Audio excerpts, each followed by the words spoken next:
covering up puddles and all those kinds of things. The Chimapao, the Wuyi and the people, Napido, Yesina, Lobo, General Joyabare. But also associated with the use of water is hygiene. And Napido, Ye Tombo, the Tanshimono, Jamai Bono, Daddy, Fountain Tanshi people, Yejiware. So we've asked Robin to come and speak to us today about hygiene and sanitation. A good Siaji Robin go to hygiene Jamai in a Fountain Tanshi, Biobaba made. So here's Robin. Siaji Robin Pivare. Why do we, and particularly our children, get sick? Sorry. Why do we, and particularly our children, get sick? But that being to the Pimono, Calais by Pilo Paya the Les Urare. Some sicknesses like colds and flu. The children are legend of the Chancellor, Piate, Toquibono, Toquipare. Are hard to avoid because they're caused by viruses in the air. So I think you have to read a bit for I can't. Yeah. Just repeat again. Some sicknesses like viruses, caused by viruses like flu and colds, we all catch because the germs are in the air. Yeah, General the Chancellor, a Piashi, General the can we catch it because it is in the air? Yeah, because we breathe in the viruses of them. That the edit to the virus bono, later my shiro general, a piano yana. And we can help to prevent these by covering our noses when we sneeze and not coughing in the open, and just being wise so that we don't spread the infection by coughing and sneezing germs into the air. General, the Gatovia, Kakwe Naimbo, Agilu Chancellor, Chida, Southern Pimoli, and General Zape Yapi, Ludorma, Tavira, Chamso Yapi, Chi Yapi, Kakwe Nainabono. God has given our bodies the power to fight off these diseases naturally without needing any medicine. The Dale Oda, General Kutema, Piazza Kinga, Kana in Sion, Pida Pizaba, the Dara immunity, no? Jama Eluda Timaba, go Kana Yama, the Kana immunity Sion, Piazza Pida Pizaba. There are other childhood diseases that we can prevent our children from getting by having them vaccinated. A good Sharatuma, General the Siturale, Clady. The two different Jamai Samari Thima, no? Clearly, would you know, people, you didn't see Benelagan and two Benenig and two Amesra. These vaccinations are very effective against diseases like measles and whooping cough and many other things. Yellow Situra Mubono, clearly, America Gaguian, what you know, the chance holder. Measles, no? With it, no? Southern I do yoga mumo, no? Clearly, you think clearly 2 years after a copy, maybe pinning my. And there are many other things that are common problems that we can help to prevent ourselves and look after ourselves by obeying some of the instructions that God has given to us in the Bible. General, General, the General de Mapiamana on Beluka Guayamesura Piazza Kinga, I think Yanita Pitara Shibare. In the Old Testament, in the book of Leviticus, from chapter 12 to 15, he has given us a lot of good instructions for keeping ourselves healthy. John Jero, Leviticus, Dr. The Dame Pamaro, the reference paid Harabona. Piazza can General Belu Gakwe, Kuku, Belu Gakuame, Belu Sanshamle, your happy Dava. These include hand washing, personal cleanliness.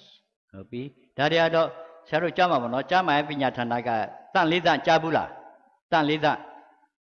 Jama Jabula. Tan Lida, let's hear me Baluamele, not Tan Lida she, a good disciple. General Tan Sham, not let's say, Mina Tebu, Southern Pimoli. ဘယ်လိုကျမ်းမာရေးကျမ်းမာအောင်ဘယ်လိုလုပ်ကကွယ်ထိန်းသိမ်းရမလဲဆိုတာတဲ့ဘုရားသခင်ကပြောထားပြီးသားပါတဲ့ဒါ yes Keeping our water supplies clean and looking after skin diseases. ကျွန်တော်တို့ဒီတောက်ရတောက်သုံးရည်တယ်ပေါ့နော်တန်တန်ရှင်းရှင်းရှိဖို့ဘယ်လိုထားရမလဲကျွန်တော်တို့ဒီကိုရည်ပြားတွေလည်းတန်တန်ရှိအောင်ဘယ်လိုထားရမလဲဆိုတာရှိပြီးသားပါတဲ့ဘုရားသခင်ပြောထားပြီးသားပါ yes In Deuteronomy chapter 23, Deuteronomy တော့မသိဘူးဆရာဘယ်လိုခေါ်လဲ20ဟမ် Okay ဆရာကျမ်းအပိုင်ကြီး23ပေါ့နော် yes 23 he teaches us the importance of washing ourselves. ဘုရားသခင်ဘာပြောထားလဲကိုတန်ရှင်းဖို့ပေါ့နော် And not when we go to the toilet, when we go outside, not to leave feces uncovered. ကျွန်တော်တို့ပေါ့နော်ဒီကျမ်းမာရေးအတွက်ကျွန်တော်တို့ဒီ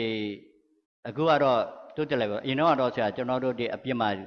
သွားတာပေါ့နော်ဒီမှာပြောထားလဲဆိုတော့နောက်ဖိတ်တွေသွားရင်ဒီဟာလာဟင်းကြီးမှာမသွားဖို့ပေါ့နော်မထားပခဲ့ဖို့ပေါ့နော် He tells us in verses 12 and 13 that we should have a place outside the camp where we go and we will take an implement so that we can dig a hole and bury our feces when we go to the toilet. အထူးသဖြင့်ပေါ့နော်ကျွန်တော်တို့ဒီအတိုင်းဝိုင်းထဲမှာခြံကြီးပါနေရင်တော့အိမ်နောက်ဖေးတွေသွားရင်တော့ဒီအထက်မှာမသွားဘဲနဲ့အပြင်မှာသွားပြီးတော့တွင်တူးဖို့ပေါ့နော်တွင်တူးပြီးတော့မှမစင်နေစနစ်တကျနဲ့သွားဖို့ဘုရားသခင်ဆိုထားတာရှိပါတယ်တဲ့ဒါတော့ဟုတ်ပါတယ် yes The way we dispose of our human waste like urine and feces is called sanitation. ဒီလိုကျွန်တော်တို့ဒီစီးတို့မစင်တို့ပြစ်တဲ့ကာကွယ်တဲ့ယောဂဖြောက်ကာကွယ်တဲ့နည်းကတော့ဒါတန်ရှင်း sanitation ပေါ့နော်တန်ရှင်းကာကွယ်ရေးယောဂကာကွယ်ဖြစ်ပါတယ်တဲ့ The words hygiene and sanitation could be summed up in one word, cleanliness. ဒီ hygiene and sanitation hygiene ဆိုတာတန်ရှင်းပေါ့ဗျာ sanitation ရေတွေပါတယ်ကောင်းအောင်ပေါ့နော်ဒါတွေပေါင်းလိုက်ဘာဖြစ်မလဲ cleanliness ဆိုတော့တန်ရှင်းရှင်းနေဖို့ပေါ့နော်ဘာပဲတဲ့ပေါင်းလိုက်ဒီစကားတစ်လုံးနဲ့ကျွန်တော်တို့ဖြစ်ပါတယ်တဲ့ Let's start with water. ရေနဲ့စရအောင် Marian has told us this morning about the importance of water in our diet. ကျွန်တော်တို့ဒီဆရာမကြီး Marian ကရေဘယ်လောက်အရေးကြီးလဲဆိုတာကျွန်တော်တို့အစားအစာထဲမှာဘယ်လောက်အရေးကြီးပြောခဲ့ပါတယ် This is the most important substance that God has given us to keep our bodies healthy. ဒါတော့ဘုရားသခင်ရဲ့ပေးထားပေးရနော်ဒီကျွန်တော်တို့ကိုကာယကိုကန္တာကြီးကျမ်းမာဖို့ရေဘယ်လိုသုံးရမလဲဆိုတာ Also, unfortunately, it can be the means of communicating disease. နောက်တစ်ခုကဒီရေပေါ့နော်ယောဂကုသမှုပေးနိုင်တာလဲဖြစ်နိုင်ပါတယ်တဲ့ရေကအသုံးကျသလိုဒုက္ခပေးနိုင်ပါတယ် yes Some waters are safe for us to drink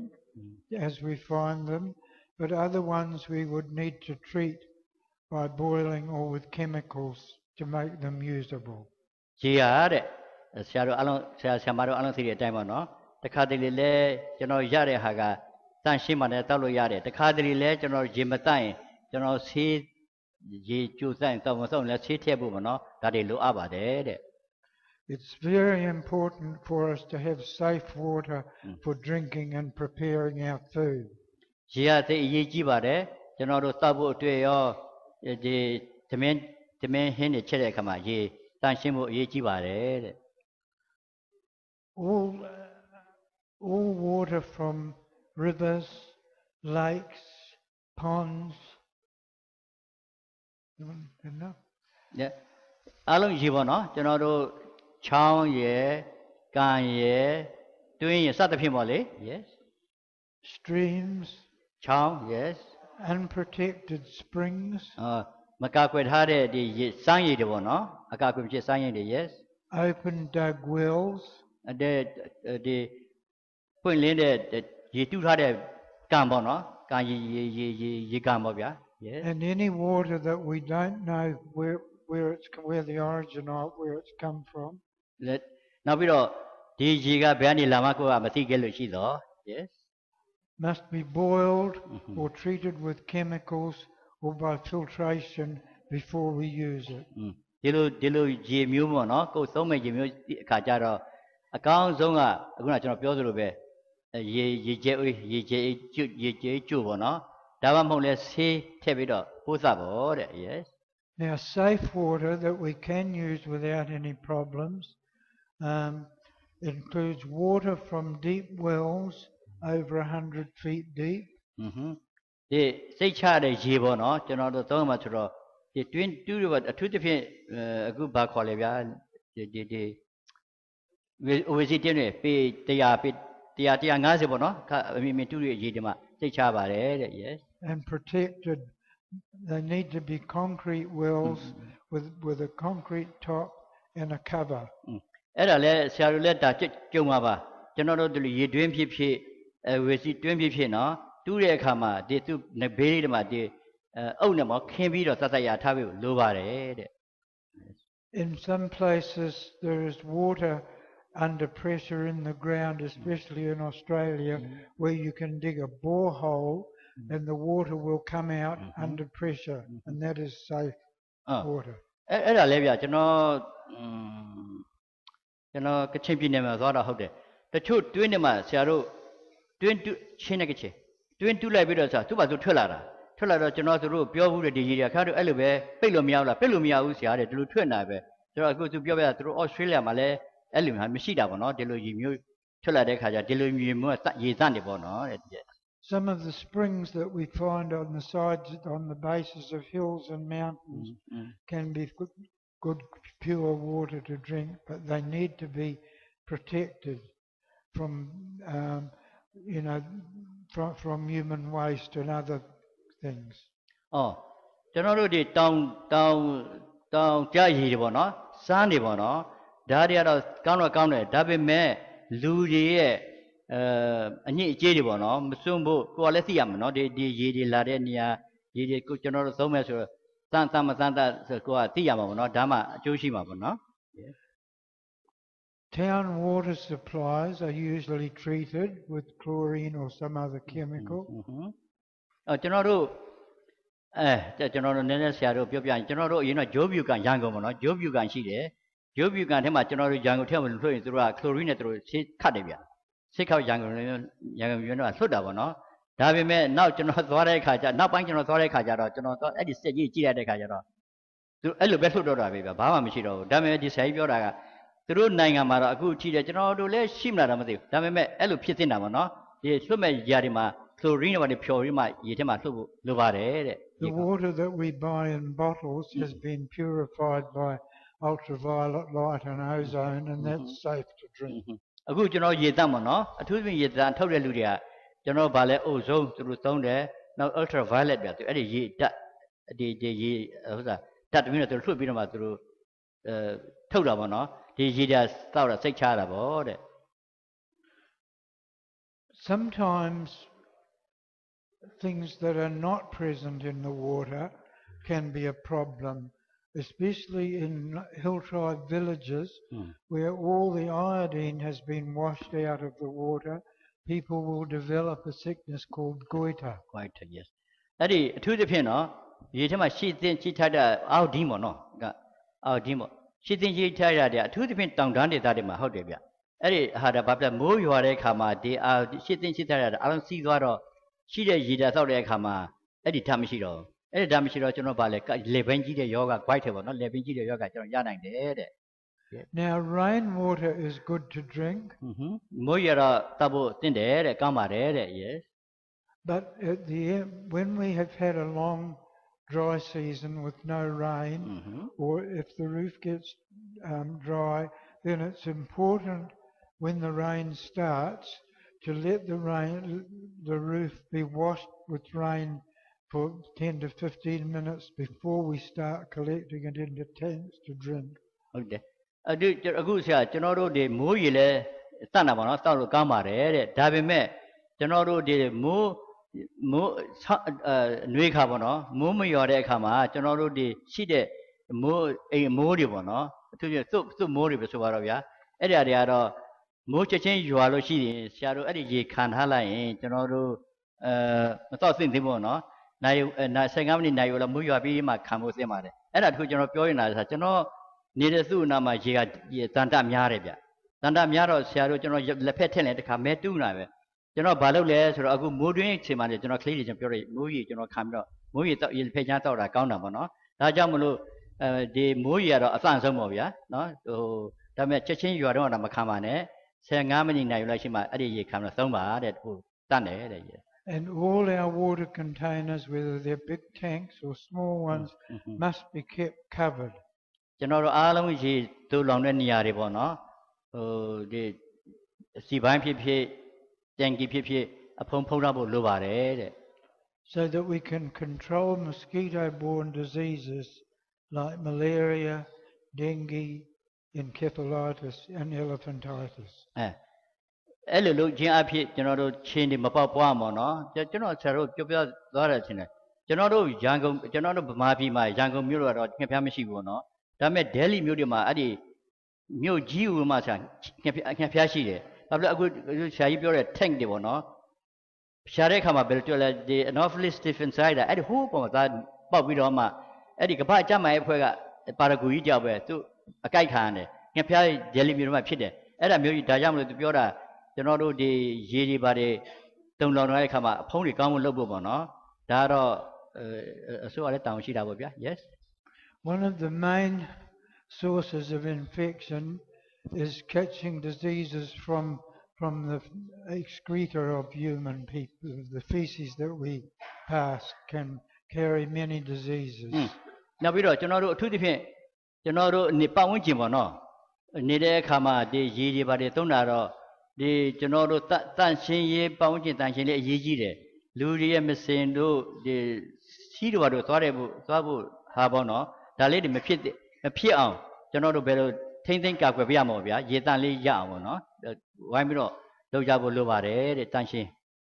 When we dig a pit for a toilet or places where we pass urine, they must be at least 100 feet away from any from rivers or water supplies or wells or anything that we used for water. နောက်တစ်ခုဆရာတို့သိကြလားမသိဘူးကျွန်တော်တို့အခုရေတွင်းတွေရေချွတ်ပွဲပဲခေါ်လဲဆရာကအဝေစီတွင်းတူးသည်ဖြစ်စေကျွန်တော်တို့တွင်းတူးသည်ဖြစ်စေနော်သုံးမယ်ကြီးဆရာတို့သိလားဘယ်လောက်ကွာမလဲကျွန်တော်အဲ့လောက်ဒီပါနော် in our case in Burma we used to say that to dig the well or the addition well must be 50 feet from the latrine and then the well like that is it and what you said is I think maybe more than that 100 feet 100 feet သူကတော့ပေ100กว่าမယ်တဲ့သူကပြောတာဒါလည်းကျွန်တော်တို့နေတဲ့ခြံပေါ်မှာတည်တာပေါ့နော်နေရာရှိတော့အကောင်းဆုံးပေါ့ဗျာမရှိရင်လည်းကြံဖန်ပြီးတော့စစ်ရမှာပေါ့ဗျာနော်သူကတော့မရှိနဲ့ကျွန်တော်အကောင်းပြောပြတာနော်အဲ့ဒါတော့သူကတော့ပေ100ကျွန်တော်အိမ်ခြံနဲ့ပေ100မှမရှိပဲနော်ဆိုတော့ဘာပဲပြောပါဗျာကိုနီးကိုဟာနဲ့ရေတန့်ရအောင်တော့ကြိုးစားမှာပဲ yes Animal excreta can also produce a lot of disease, so if possible, we need to keep a fence away from the places where our water supply comes. အထူးသဖြင့်ကျွန်တော်တောမှာပေါ့နော်ကန်ရေကန်နေရှိတယ်ဟာလာဟင်းလေးပဲထားပခဲ့တယ်ဗျာအဲ့ဒီမှာလဲနွားဝင်ပြီးတော့ရေတောက်တယ်နွားချီးပါတာရှိတာပေါ့နော်အမှန်ဒါတွေဟာတဲ့ကျွန်တော်တို့ခြံခတ်ပြီးတော့ရေတွေထိန်းထားဖို့ကောင်းပါတယ် Often we use rivers for doing our washing, for swimming in and for drinking, but if we do this, we must make sure that we collect the water from further upstream from where the people are doing these things. ကျွန်တော်တို့ဒီရေကောင်းရေသားရဖို့ပေါ့နော်ကျွန်တော်တို့ဒီအနီးနားမှာမယူဒီရှိတဲ့ရေတွေမယူဘဲနဲ့နည်းနည်းလူတွေတဲ့အပေါ်ဘက်ကကျတဲ့နေရာလေးမှာသွားယူတော့ပို့အဲ့ဒီကလာတဲ့လေတာပို့ကောင်းတာပေါ့တဲ့ Any stagnant pools or places where water can gather should be drained so that the water can't lie there. နော်အဲ့လိုပေါ့နော်ဥပမာကျွန်တော်ဒီလိုမိုးရွာတဲ့အခါမှာဆရာကြီးပြောသလိုပဲကျွန်တော်တို့ချင်းပေါက်တာရေပေါက်တာဟုတ်နော်ရေမပေါက်အောင်ရေချင်းမပေါက်နိုင်အောင်ရေစီးဖို့ရေအိုင်တွေမရှိအောင်လှုပ်ထားဖို့လိုပါတယ်တဲ့ just the same things that you have been teaching them about prevention, like even hoof prints from animals and half coconut shells lying upside down can be breeding places. So make sure we turn over anything like cans or get rid of them. Don't leave anything open that can hold water like tyres for malaria. Mosquitoes can breed in. အလုံးဆရာတို့သိတဲ့အတိုင်းပေါ့နော်ဆရာတို့ဆရာမတို့ကျွန်တော်ခြင်ပေါက်တာရေရှိလို့ခြင်ပေါက်တာပဲနော်ဒါကြောင့်မို့လို့ငှက်ဖျားဥပမာနွားချီရခွက်တော့မှသာဟုတ်တယ်ဗျအဲ့ဒီငှက်ဖျားခြင်တွေပေါက်တာပေါ့နော်အဲ့ဒါကြီးမဟုတ်ဘူးကျွန်တော်တို့ရန်ကုန်မြို့ဖြစ်ဖြစ်ဒီမှာဖြစ်မလားအုတ်မုတ်ခုံတွေကျိုင်းခဲ့နောက်ဘာပဲတချို့တော့ချမ်းသာတဲ့နိုင်ငံတွေမှာတော့တာယာကြီးတွေဗျအဲ့ဒါမှရေကျနေတဲ့ ADs တွေအားပေါက်တာဒါကြောင့်မို့လို့တဲ့သူပြောတာကျွန်တော်တို့ဒီနေတဲ့ပတ်ဝန်းကျင်မှာမနော်ပတ်ဝန်းကျင်တန်ရှင်းရတော့ကောင်းတာတွေရေမကူအောင်ခြေမပေါက်နိုင်အောင်လုပ်ဖို့လိုပါတယ်တဲ့ In some places old car tires can be a big problem because they hold malaria, they hold water and a lot of malaria mosquitoes can breed in tires. So if you have old tires that are not being burned, they need to make a hole in them so the water can drain out. အထူးသဖြင့်အခုနကျွန်တော်ပြောခဲ့ပြီအထူးသဖြင့်တချို့ချမ်းသာတဲ့နိုင်ငံတွေပေါ့နော်သူတာယာတွေစွတ်ပစ်ထားလိုက်တယ်ဗျပစ်ထားတော့ရေတွေမိုးရေအိုင်တာပေါ့နော်အဲ့ခါတော့ချင်းတွေ ADs လက်ပေါက်မှာပဲကျွန်တော်တို့ငှက်ဖျားချင်းလက်ပေါက်မှာပဲဗျဒါကြောင့်မလို့တဲ့အဲ့လိုမပေါက်နိုင်ဘူးနော်အဲ့လိုဟာမျိုးကြတော့အပေါက်ဖောက်ထားဖို့ပေါ့နော်ရေမဝတ်နိုင်အောင်လှုပ်ထားဖို့လိုပါတယ်တဲ့ဒီရေရှိရင်တော့ငှက်ဖျားချင်းတွေပေါက်တာနော်မပေါက်နိုင်ရင်တော့ကာကွယ်ယူထားရမယ်တဲ့ The wastewater from where we have our bath and also the wastewater from the kitchen where we do our cooking needs to be drained away so that it doesn't form pools that malaria can breed in, that mosquitoes can breed in. ဒါတော့ကျွန်တော်တို့ဒီအထူးသဖြင့်တောမှာနေတဲ့လူတွေပေါ့နော်ကျွန်တော်တို့ဒီရေတွင်းတွေနော်ရေတွင်းတွေအနားမှာဒီသူကပြောတာတော့သူကအနောက်နိုင်ငံနဲ့အဆင့်နဲ့ပြောတာဟုတ်ဗျကိုရေချိုးတဲ့ရေခမ်းတွေပါတယ်မှာရေမအိုင်အောင်နောက်ပြီးတော့ကိုနေတဲ့အနီးနားမှာရေမိုးနေမအောင်ဒါတော့သူတို့နိုင်ငံတော့ဟုတ်တာပေါ့ကျွန်တော်တမ်းပြည်တွားကြည့်လိုက်တော့တခါတည်းဟလာဟင်းလေးကြီးပဲဘာဖြစ်ဒါတော့ဟုတ်တယ်ဗျကျွန်တော်တို့ဒီရေတွင်းတို့လိုအဝေးစီတွင်းတို့လိုအဲ့ဒီမှာကျွန်တော်တို့ဒီဘောင်လေးပေါ့နော်ကောင်းမှုခတ်ပြီးတော့ရေမအိုင်မဲနဲ့ရေဘာဖြစ်လဲဆိုရေတွေကြကြိုင်ခဲ့ရင်အဲ့ဒီမှာစိတ်ဝင်စားတော့ကျွန်တော်ရေမတတ်ဘူးပေါ့နော်ဒါကြောင့်မလို့ကောင်းတာတော့ရေမဝတ်နိုင်အောင်ကိုသုံးမဲ့ရေတွေရေတန့်ဖြစ်နေအောင်ရေးကြည့်ပါတယ်တဲ့ And the best way to deal with this is to dig 2 pits 3 feet by 3 feet wide and 3 feet deep, one for the bathroom water and one for the kitchen water, and we put small stones in the bottom, then a layer of bigger stones, and then a layer of charcoal on the top, and have the water draining from the house into those. From outside to the from the water we used to wash with, we let the water drain out into the pit. ဒါတော့ဗျဒါချမ်းသာတဲ့နိုင်ငံတော့ဟုတ်တာပေါ့နော်ကျွန်တော်တို့တော့အဲ့လိုတော့မလုပ်နိုင်ရဘူးထင်တယ်သူကပြောတာကကျွန်တော်တို့ရေချိုးတဲ့ရေတို့ဆေးတဲ့ရေတို့ပေါ့နော်ထုတ်တဲ့ခါမှာဒီပေ3ပေ6ပေလောက်ပေါ့နော်တူးပြီးတော့အဲ့ဒီမှာကြောက်တုံးထက်ရေစစ်အောင်ပေါ့နော်ဒီရေမဝတ်အောင်ရေစစ်အောင်ဒီချင်းနေပါတယ်မပေါက်ပွားနိုင်အောင်ဒီဒုက္ခမပေးနိုင်အောင်ချင်းနေပါတယ်မပေါက်နိုင်ဘူးနော်လုပ်ဖို့လိုပါတယ်တဲ့ yes and we put a lip around the top of these trenches, can be bamboo or other wood, just to prevent the water flowing over and for other stuff getting into them. အဲ့လိုတွင်းတူးပြီးတော့အဲ့ဒီညမှာဟာလာလေးမထားခဲ့ပါမနဲ့တဲ့အဖုံးလေးလှုပ်ထားပြီးတော့ကျွန်တော်တို့ဒီချင်းတွေပါတယ်မပေါက်ပွားနိုင်ပေါ့နော်မဝင်နိုင်ဘူးဘာဖြစ်လဲဆိုတော့ကျွန်တော်ပြောခဲ့သလိုပဲဒီစင်ချတောက်ချင်းတွေကရေပုတ်သွားမှပေါက်တာဟုတ်အဲ့လိုဖုံးထားရင်တော့ချင်းတွေပါတယ်မပေါက်ဘူးပေါ့နော် We don't throw any of our household waste into these pits. ကျွန်တော်တို့နောက်ပြီးတော့အမှိုက်တွေနော်ကျွန်တော်ဒီမှာတော့အလုံးမြင်တဲ့အတိုင်းပဲတခါလေးရှောက်လိုက်တဲ့အမှိုက်ကြီးတွေချောင်းထဲမှာလဲချောင်းပဲပြအိမ်ထဲမှာလဲအိမ်ထဲမှာပဲနော်ဆိုတော့ဒီလိုမျိုးတွင်းတူးပြီးတော့တဲ့အမှိုက်တွေအဲ့ဒီအမှိုက်တိုင်းအဲ့ဒီထဲမှာမပြစ်ပါနဲ့တဲ့ yes and when the layer of charcoal on the top gets greasy then we scrape that off and put a new layer bar of charcoal. သူကဘာပြောလဲဆိုတော့အခုကအဲ့လိုဖုံးတာဖုံးပြီးတော့အဲ့မှာကျွန်တော်တို့ပြာပေါ့နော်ပြနော်အုပ်ထားလိုက်ပြီးတော့အကယ်၍အဲ့ဒီပြာတွေဘယ်လိုပြောလဲဗျအယောင်ပြောင်းတာတို့မစတော့လို့ဆိုလဲပြီးတော့ပြန်ထားဖို့ပေါ့နော်ဒါတော့ချမ်းသာတဲ့နိုင်ငံကလုံနိုင်မှာပဲဗျကျွန်တော်တို့တိုင်းပြည်ကတော့အဲ့လောက်ထိလုံနိုင်မလားမထင်ဘူးလုံနိုင်မလို့ဒါကျွန်တော်တို့ပုံမှာမကြည့်ကြပဲနော်လုံနိုင်လဲလုံမလုံနိုင်လဲမဖြစ်အောင်တော့ဒီလိုရေဦးမဖြစ်အောင်လုပ်ကြပါဗျာ It's especially important for prevention of hookworm not to have moist water lying around the houses because the hookworm babies come in through the soles of our feet. So it's important to keep the area around the house as dry as we can, but also to wear shoes. သူတို့အနောက်နိုင်ငံမှာဟုတ်တာပါနော်ဒီလို shoes တွေစီးတာပေါ့ကျွန်တော်တို့ညှပ်ဖနာနဲ့စီးတာဟုတ်ဗျမတူလေသူပြောတာမှန်ပါတယ်ကျွန်တော်တို့အိမ်နီးနားမှာတဲ့တတရရ6ရောက်ရှိဖို့အရေးကြီးတယ်ဒါမှမဟုတ်ရင်တုတ်ကောင်သန်းကောင်တွေပေါ့နော်ဒီကျွန်တော်တို့ခြီ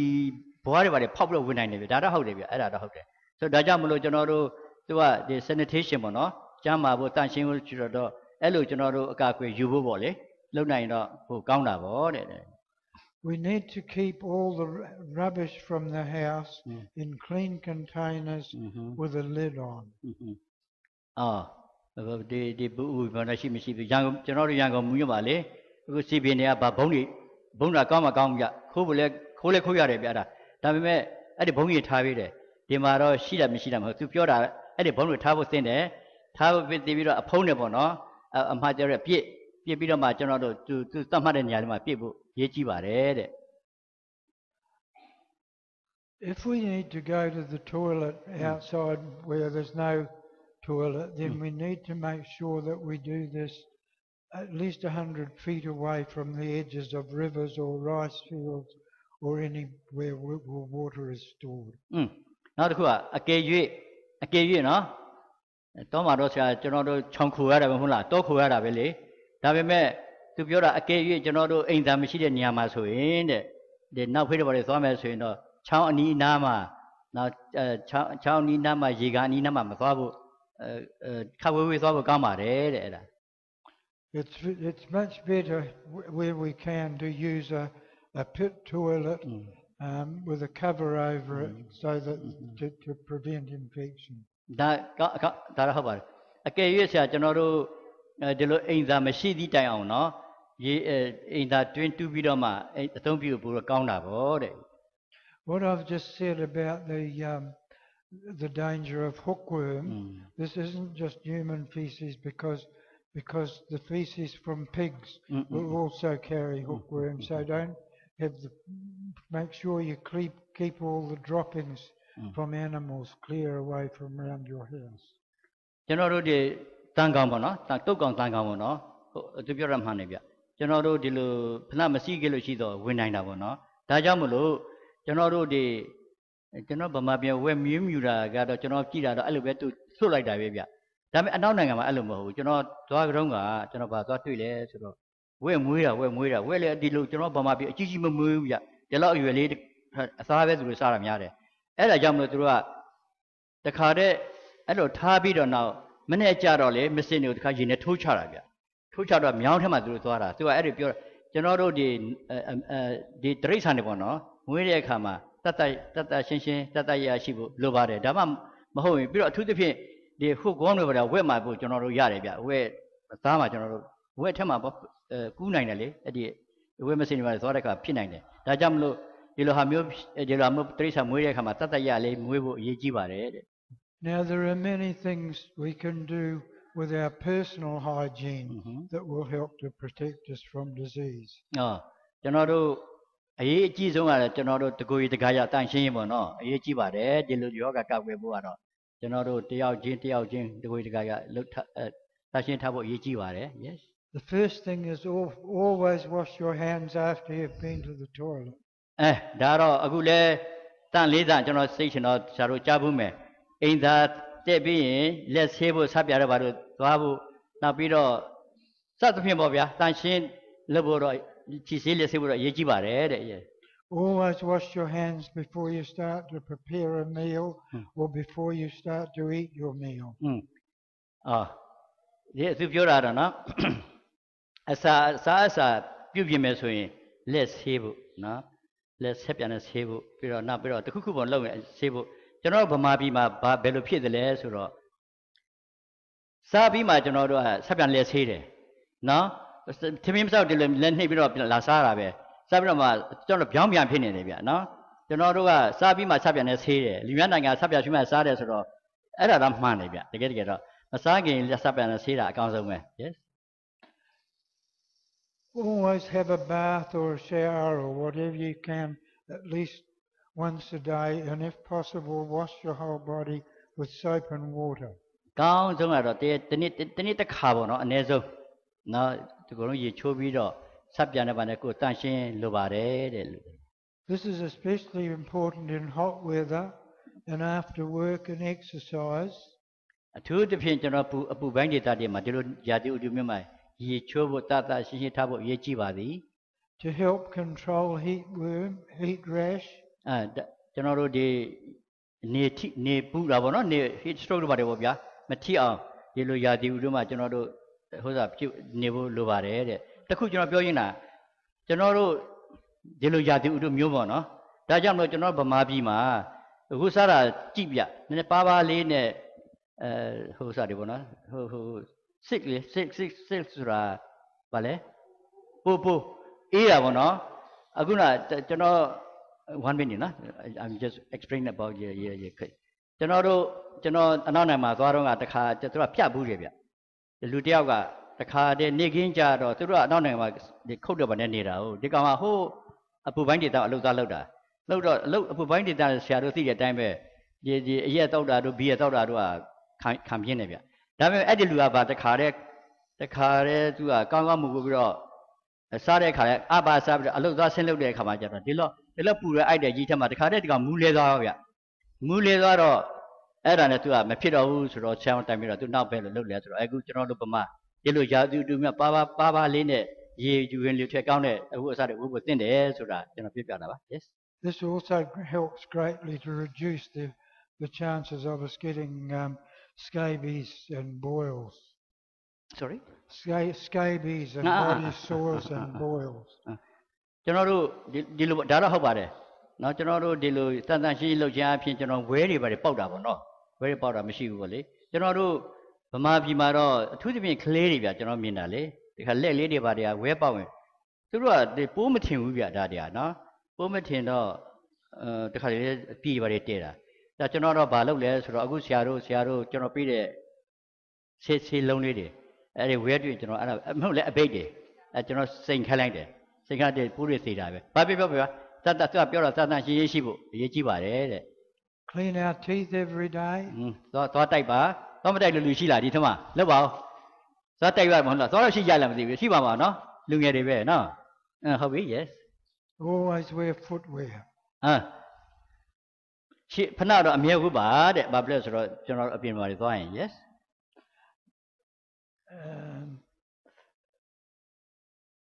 Cutting our children's fingernails short is very important from scratching their bottom if they have worms and scratching wounds and but it's very important to keep the children's fingernails cut. အထူးသဖြင့်เนาะကျွန်တော်တို့လက်သေးလေးလက်သေးတော့လက်သေးညှပ်ဖို့ပေါ့နော်အရေးကြီးပါတယ်တဲ့အထူးသဖြင့်ကလေးတွေတုတ်ကောင်တွေဗျနော်အထူးသဖြင့်တုတ်ကောင်တွေကကလေးတွေတွေ့ဘူးမှပါတာတော့ညကြက်အဲ့ရင်ဖင်ရတာပေါ့နော်သူတို့ခင်ဗျရတော့ကုတ်ခန့်တော့အဲ့ဒီအဆိုးဆုံးပဲအဲ့ဒီကလေးတွေကအဲ့ဒီလက်သေးတွေရှိရင်လေဟိုကုတ်ဒီကောင်ကညမှာထွက်ပြီးတော့ဥတာဟုတ်ဥတော့ကုတ်ပြီးရင်နောက်ပြီးတော့ပါးစပ်တဲ့ auto infection ကိုဒီလိုဟာပုံလို့သွားလို့ရတယ်ဗျအဲ့ဒါကြောင့်မလို့တဲ့လက်သေးတွေပါတွေညှပ်ပြီးတော့တတ်ရနေဖို့ကောင်းပါတယ်တဲ့လူတယ်တဲ့ဒီပြောတာ Wash all our bed clothes and sleeping mats regularly and hang them in the sun to dry because the sunshine will kill scabies, mites and many other things. ကျွန်တော်တို့အိယာခင်းပေါ့နော်အိယာခင်းတို့ဒီမှာတော့ဖြားပေါ့ဗျာနော်ဒီနေပူနဲ့လှမ်းပါဘာဖြစ်လဲဆိုတော့ဒါတွေကကျွန်တော်တို့ဒီဝဲယောဂါတို့လို့အခုကတုတ်ကောင်တို့လို့ပါလို့ကုပေးနိုင်တယ်ဗျဒါတွေကနော်ဒါကြောင့်မလို့တတ်ချင်းနေနေဆိုတော့လဲကောက်ခွင့်နိုင်တာပါလေ yes sweep and clean inside the house and around outside the house every day. No, ကျွန်တော်အိမ်ထဲမှာလည်းဒီပြစီလှဲဖို့ပေါ့နော်အမိုက်တရိုက်တွေမရှိအောင်နေ့စဉ်တန်ရှင်းရေးလုပ်ပါတဲ့ Don't allow pigs or other pets or animals to live in to come inside your house. အဲ့ဒါကတော့မရှိဘူးကျွန်တော်တို့ဒီဝက်တို့ဘာတို့ပေါ့နော်ဝက်တို့စိတ်တို့ဘာတို့မွေးရင်တဲ့လူနဲ့နီးနီးနားမလာစေဘူးပေါ့နော်ဘာဖြစ်လဲဒီကောင်တော့ဟုတ်ပါတယ်ဒါတဲ့ကတော့ဒီတရိษံတွေကလည်းယောဂကုပေးနိုင်တာကို Destroy any sick pets. အဲ့ဒါတော့ဆရာကျွန်တော်တို့ဝက်နှွေးပြကြားဘူးလားဝက်နှွေးပြယောဂကြားဘူးတာတော့ကြားဘူးနော်ကျွန်တော်တို့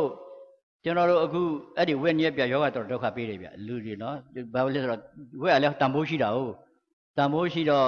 ဒီဟိုဘက်ကဗျအဝေးကျွန်တော်ကြားဘူးတာတော့အဲ့ဒီဝက်တွေစပြီးတော့စားတော့ဝုန်းတွေပါတော့ရှောတာပေါ့နော်အဲ့ဒါရှိတယ်ဒါကြောင့်မလို့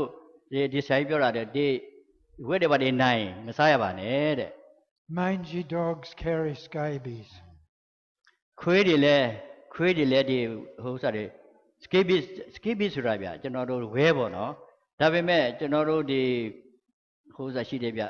leishmaniasis တွေလည်းဒါလည်းခွေးကနေလာတာပဲဒါပေမဲ့ကျွန်တော်ဘာမှပြောဒါမျိုးမတွေ့အဲ့ဒီအကောင်တော့ကျွန်တော်ဒီမှာမတွေ့ဘူးနော်ဆိုတော့ခွေးတွေပါတွေရှိရင်တဲ့သတိထားပါတဲ့ဝဲတွေပါတွေမကူးနိုင်ဘူးပေါ့နော် If one person in the house has scabies or lice or worms, then it is important to treat everyone in the house for that sickness and to do the same thing. Don't just wash the bedclothes of the people that have scabies. Wash everyone's bedclothes. အဲ့ဒါတခုကလည်းကျွန်တော်တို့အကယ်၍ဝဲယောဂရှိမှာနော်ဝဲယောဂရှိနေတော့ဟုတ်တယ်ဗျကူးတာဟုတ်နော်ကူးတော့ဝဲယောဂရောတုတ်ကောင်ယောဂရောဒါတရားအများအဖြစ်တော့ဒီကျွန်တော်တို့လက်တို့နော်ကိုအင်္ဂါပေါ့နော်တတ်ရေးရှာထားဖို့ကောင်းတယ်နောက်ပြီးတော့အထူးသဖြင့်ကျွန်တော်တို့ဒီအိယာခဲနေပါတယ်နော်ရှော်ဖို့ဖူးဖို့နေလမ်းဖို့အရေးကြီးပါတယ်တဲ့ Don't throw your rubbish in the river or in the sea. အဲ့ဒီကျွန်တော်တို့အမှိုက်တရိုက်ပေါ့နော်အခုဒီမှာတော့အရာဝတီမြင့်ကြီးရှိတယ်ဆရာတို့အဲ့ဒါအမှိုက်ပေါင်းနေနဲ့ပြစ်ချသလားအခုဒါလည်းကန့်ကွက်တယ်ဗျတော်နိုင်ငံတွေမှာကန့်ကွက်တယ်ဒီလိုမပြစ်ဘူးပေါ့နော်အမှိုက်တရိုက်ကြီးစနစ်တကျနဲ့ပြစ်ဖို့ချောင်းတွေမြောင်းတွေထဲမှာမပြစ်ဖို့ As well as having your rubbish in a bin, the things from your cooking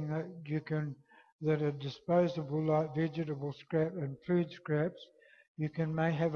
a compost bin to make the food into compost for your garden. Sorry. You can use the scraps,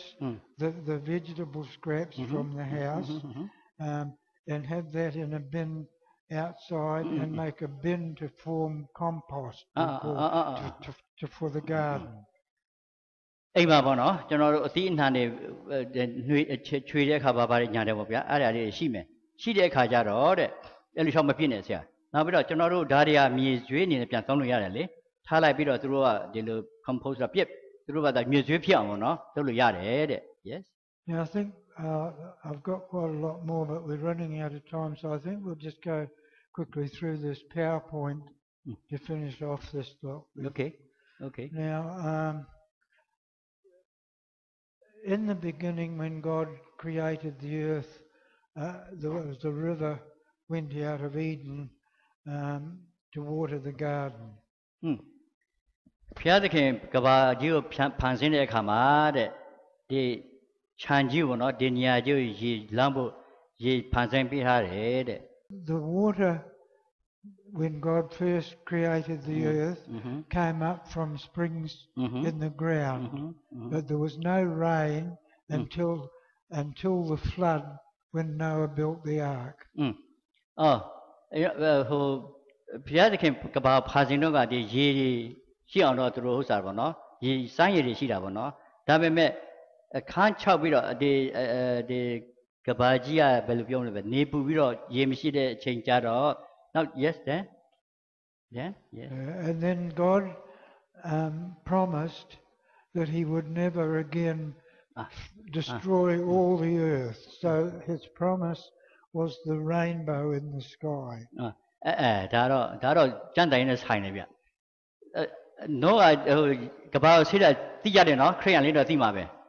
Jabula. No, a Gabaju see that. Savio Adama to a Ligi Sabudo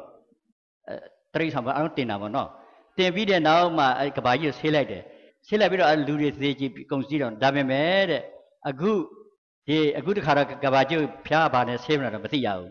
Dabeme Edema the Tetan Jibono, Tetan Chepjalade to now so the Gina to load about Messira Babusura. Yes. Now the rest, a lot of this PowerPoint I've spoken about, so I won't say very much. The surface water is from streams and ponds that we need to treat. Groundwater from sources underneath the ground can be safe to drink, as long as the wells are protected and rainwater. Oh. General one, no? She did a good general the ye gandolo, chow yonder or town or ye has that ye sitable gonda, ye tepid ye jubu gonda, no? Have we met more years or other, say chaba, a good declare Malia, chow nama legasira, yes. Children playing and swimming in contaminated water can be very dangerous, and this little girl is on the side of the rubbish dump in Manila. Oh, the Manila Nanga, Philippine Nangama. Tapia Klima Diaga, any time at all, let's say we don't my trade a number no? This is another little boy in the Philippines who's been playing in very dirty, contaminated water. General Nangama, like lady to Bumabo, Chowi Tama, ye now like Winkuda, no? The hepatitis of him at Majauya. Now good, Philippine, let Philippine, Eddie Clady, Jesu, Tama Sona, to Biara, yes? These are sources of waterborne diseases. Tadia General di Gigani Yadi Yoga, a chim board. We can have waterborne diseases that we get directly from the water, water-washed diseases where the dirty water can wash over us and cause skin and eye and wound infections. Okay, General Ye Dancing at the Mubono, okay, General Yimatane, Chore Kama, General Bapin, very, very summer, yoga, very yama board. This is in the Philippines, but it's just exactly the same as we see here in Myanmar, where people have their houses built above water, where and some of the waste goes into the water and causes disease. Philippine and General Babe Matuba, and through Belu Nida Tainabono, the Jiri Poma, Druid Nebiro, I might tell you, piece of the Pimovia, and General Matuba to do it. Not to tell me. Last year, over 5 million people died from diseases related to water. Long and Nibono, the two yoga, how there? You know, Ubuma Hosa Colorado, one yoga, no? One yoga about Yunga yoga or Pita that you know, Gigani Yara. Now, we just talked about waterborne and water-washed diseases. There are some that are water-dependent and others that are required by an intermediate host. Like the water-dependent ones would be the hookworm babies, and the water required for an intermediate host would be like the mosquito wigglers living in needing water to breed in. General go tai shimi the lu at the lu, shin the Pabule, Yelu Rabono, now be a general chai yoga. Yoga, I'm going to jump yoga, yada, let die, yada. Yes. This is just an example of safe and unsafe waters. This is groundwater from a well in Zimbabwe, but this well is a concrete well. It's well protected. And the people from the village use a pump to get the water. Daro, is it doing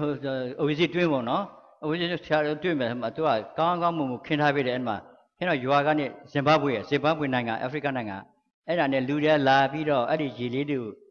don't know you have did say Chadam, who are no? Yes. This is a protected well on the side of a mountain. Which has had a wall built, and it has pipes coming out for collection of the water, and that is safe water from a protected spring. Do you want to say safe water? Safe water? Safe water. Daro down Gabama. Tangama Zura Bellopione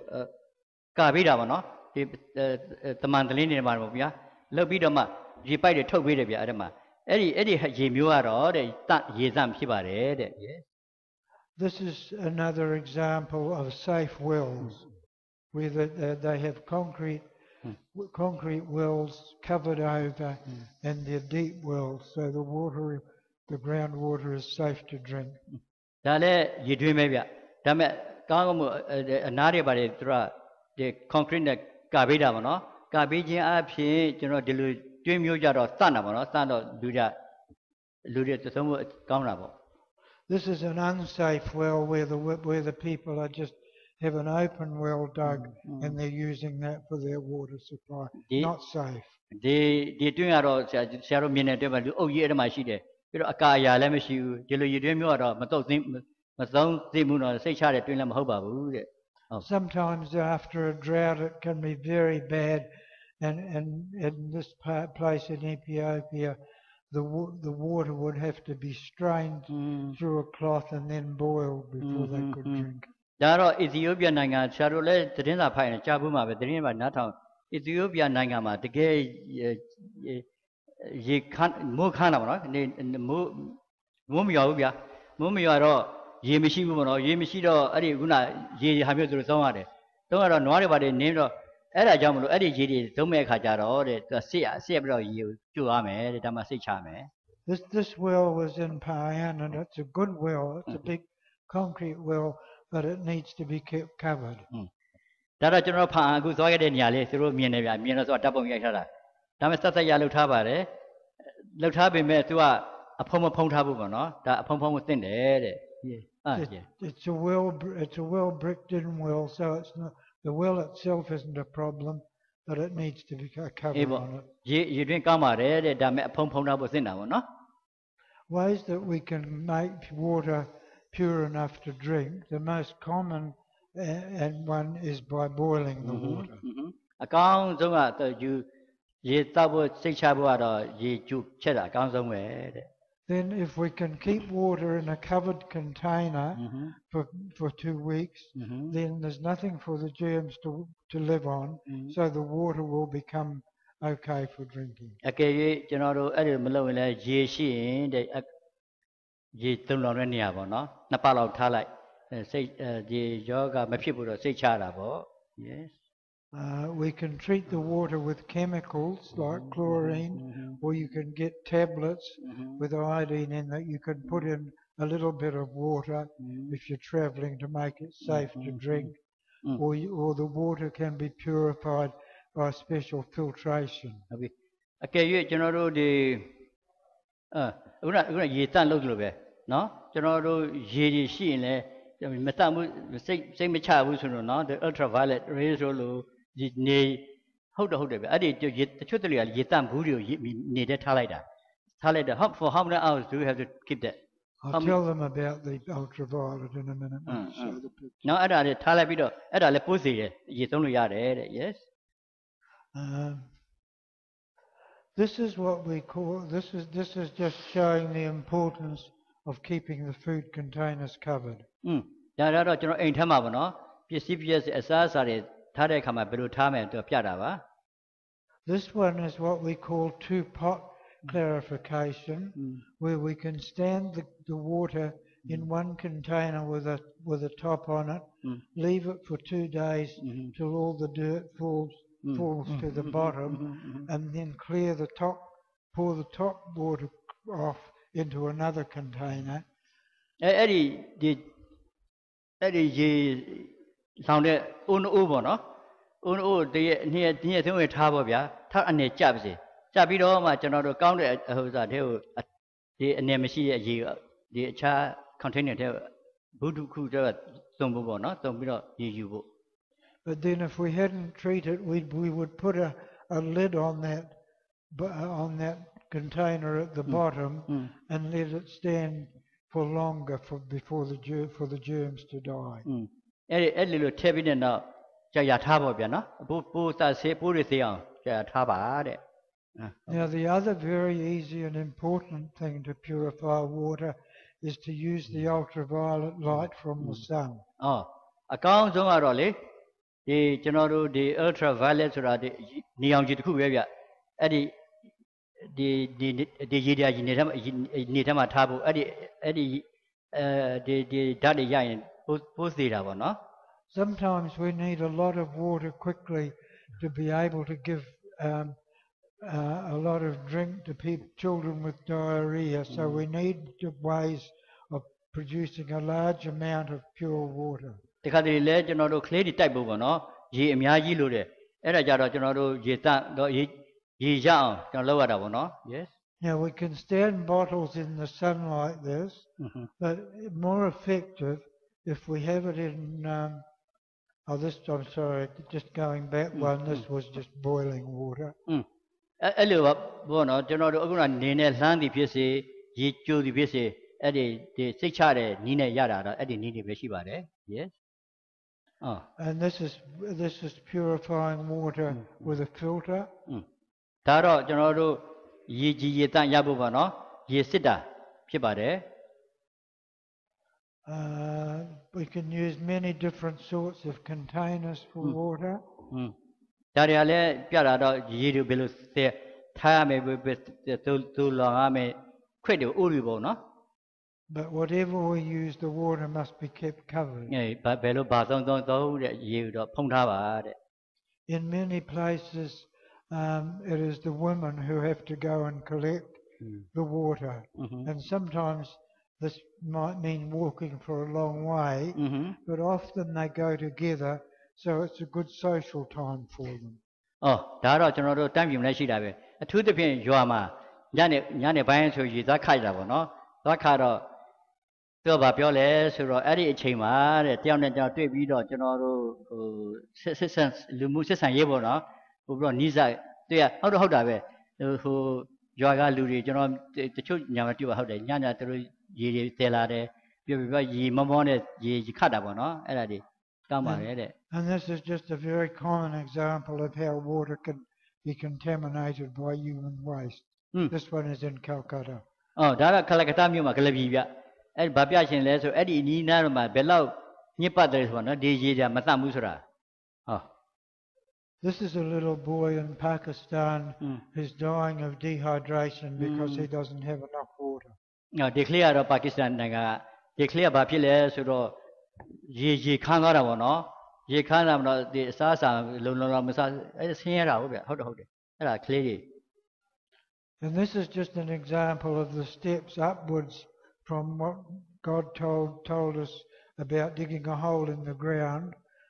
as the toilets developed from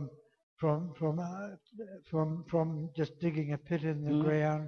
then making a pit toilet with a lid on it, and then the next one up is like a pit toilet with a lid on it. At the back of the pit, you have a pipe coming up to ventilate it.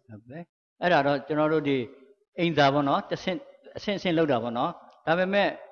ကျွန်တော်တို့ဒီအခုဆရာတို့တွေ့မှာပါဒီအထူးသဖြင့်ဒီအိမ်သာတွေပါတယ်မှာတော့အနောက်ပိုင်းမှာပိုက်လုံးထားရတယ်ဒီအငွေ့တွေဒီအနံ့တွေထွက်ဖို့ပေါ့နော်အဲ့လိုရှိပါတယ်တဲ့နောက် And then from there on we develop into the pour flush toilet like you have here, where you can pour water into a sealed flush toilet. အဲ့ဒါအခုဆရာတို့မြင်တဲ့အတိုင်းပဲအခုကတဖြည်းတိုးတက်လာတော့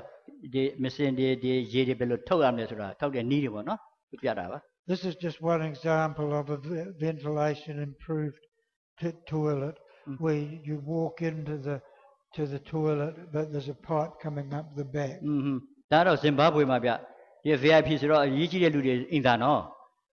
ဒါပေမဲ့သူတို့အပုတ်ရမရှိသူတို့ကသွားလှည့်ပြီးတော့မှသွားရတာပေါ့နော်သွားကျင်းအဖြစ်ဒါလားဒီရလောက်ထားတာပေါ့ဗျဒါပြပိုက်ကြီးတစ်ချောင်းရှိတယ်ရဲ့ This is another pit toilet that's built on a mound,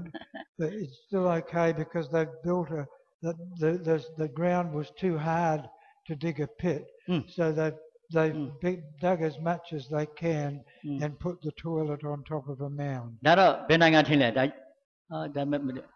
အေးဟုတ်ပြီသူပြောတာဒီလိုဗျအဲ့ဒီနေရာတွေကတွင်းတူးရခက်တယ်တွင်းတူးရခက်တော့သူတို့ခင်ဗျားတို့တူးရှာပါတယ်တူးရှာပေမဲ့သိမနဲ့ဘူးပေါ့နော်အဲ့ဒါနဲ့အဲ့ဒီအင်စာသုံးတာတော့ကျွန်တော်တို့သိတော့ကြမ်းပါနဲ့သိမညညဘူး These are just unprotected and partly protected toilets. ဒါတော့ကျွန်တော်တို့ဒီအကာအရံမရှိဒီတဘောဗျာတော့ဆိုတော့ဒီလိုမကာရံပဲနဲ့သုံးတဲ့အိမ်သာပေါ့ yes ဒါတော့အကာအရံရှိတယ်ဗျအခုနီးတယ် testing နဲ့ oh this was one at Pa'an which was very good and I hadn't seen it before where the toilet went out through a tube to the open pit. Oh this is very common here. Closed pit. Yeah ဒါတော့ရှားတို့အားလုံးတွေ့ဘူးမှာပါဒါတော့ကျွန်တော်တို့ဒီကျွန်တော်သွားတဲ့အိမ်ပေါ့နော်သူတို့တတ်ရလေးထားပေးတယ်သူပြောသူမတွေ့ဘူးဒါပေမဲ့ဒါကျွန်တော်တို့အိမ်သားနေပြီးတော့အဲ့ဒီဇလုံးလေးနဲ့တခါထုတ်တာတော့ကျွန်တော်တော်တော်သုံးရပါတယ်ဒါဗမာပြည်မှာရှိရပါတယ် And these are houses beside the sea where the tide comes in and out every day and washes the waste away. This is at low tide when the feces all goes on the ground. This one is when the tide has come in and that washes all the waste away. အထူးသဖြင့်ကန်းနားမှနေတဲ့လူတွေအလွယ်တကူပေါ့နော်အိမ်သာသွားလိုက်ရေတက်လိုက်ပါသွားလိုက်နော်ငါးတွေစားလိုက်နဲ့အဲ့ဒါနဲ့လူကလည်းပြန်စားငါ့ဘူးနော်ရေမရှိတဲ့အမှန်ကန်ပဲ Stop now. This just to we'll make this the last one. This was the recycling system in one of the hilltop villages where the food from the family is fed to the pigs in this pigsty, and the pigsty is above the pond. The pig droppings go into the pond, and the fish live on there, so that the people can feed the pigs their waste, that they can eat the fish that come out of the pond. အဲ့ဒါလေးရတော့ဗျာကျွန်တော်တို့ဝက်မွေးတာပေါ့နော်လူရဲ့အိမ်တွေဝက်မွေးတော့အဲ့ဝက်မွေးတဲ့အောက်မှာသူကကန်တူးထားတယ်ဗျအဲ့ငါးမွေးတယ်ငါးမွေးတော့လူကအစားအစာအဟောင်းတွေအဲ့ဒါမှသွားဝက်မွေးဝက်ကကြတဲ့မစင်တွေကငါးစားလူတာငါးပြန်စားနော်အဲ့ဒီလင်တာပေါ့နော်ဒါကြီးကိုသူပြတာပါ I have other pictures but it's getting close to lunchtime so we'll stop now. Okay ခါညောင်းလာပြီထင်တယ်နော်ဆာလဲဆာရအောင်ထင်တယ်လူရနေငိမ့်လာပြီဆိုတော့ဒီမှာခဏကျွန်တော်ရထားပါမယ်